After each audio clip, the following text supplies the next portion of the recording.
Hindi natinag ang isang architect sa Santa Barbara, Pangasinan upang makakuha ng lisensya sa kabila ng kanyang mga pinagdadaanan. Si King Nixon Castro Mabanta, 28 years old, ay nanguna sa June 2025 Architect Licensure Examination na may 88.10% score. Siya ang kauna-unahang top-notcher sa arkitektura ng Pangasinan State University, Urdaneta, at nagtapos ang laban na halos ikinamatay niya.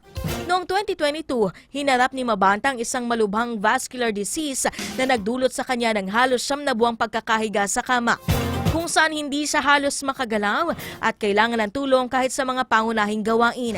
Sa kabila nito, nagawa pa niyang pumangalawa sa Master Plumber Licensure Examination noong 2023. Nagbigay sa kanya ng pag-asa at lakas ng loob. Ayon kay Mabanta, ang pagkakapasa sa nasabing exam ang nagsilbing simula ng kanyang paggaling at pagbabalik ng kumpiyansa sa sarili. Matapos ang 11 taong paglalakbay mula nang pumasok siya sa kolehiyo noong 2014, tuluyan niyang naabot ang pangarap na maging ganap na arkitekto. Sa kasalukuyan, nagtatrabaho siya bilang freelance architect na nakatuon sa high-end residential projects sa Pangasinan. Congratulations, King Nixon! Patunay kang walang hadlang sa pagkamit ng ating mga pangarap.